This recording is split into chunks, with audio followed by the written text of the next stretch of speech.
what changes do you see that are happening right now when it comes to marketing and advertising?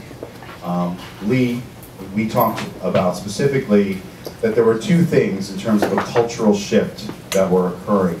How you're bridging cultures as the first step, and then how to do it being the second step.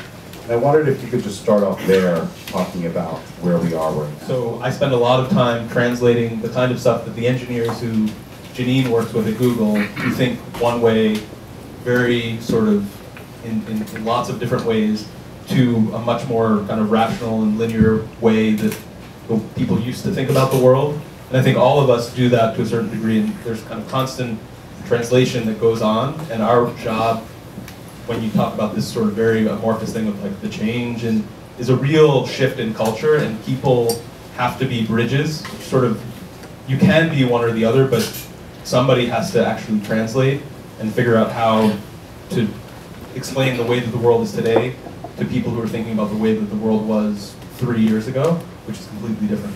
So would we agree that we're all translators? You guys basically are all translators. And it's an interesting point to make, because in my discussions with them, what I learned from each of you is that while there are many answers out there, there is no one solution.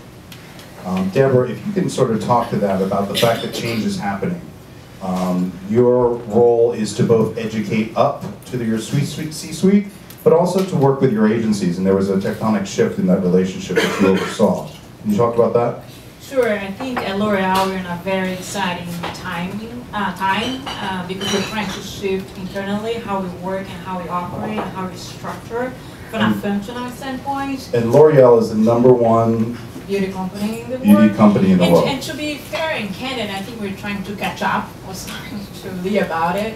In terms of the beauty industry, what happens, the consumer also changed how the consumers change how they live, and therefore they change how they shop and how they see brands and how they see themselves and how they brand themselves and how they see beauty as part of branding themselves.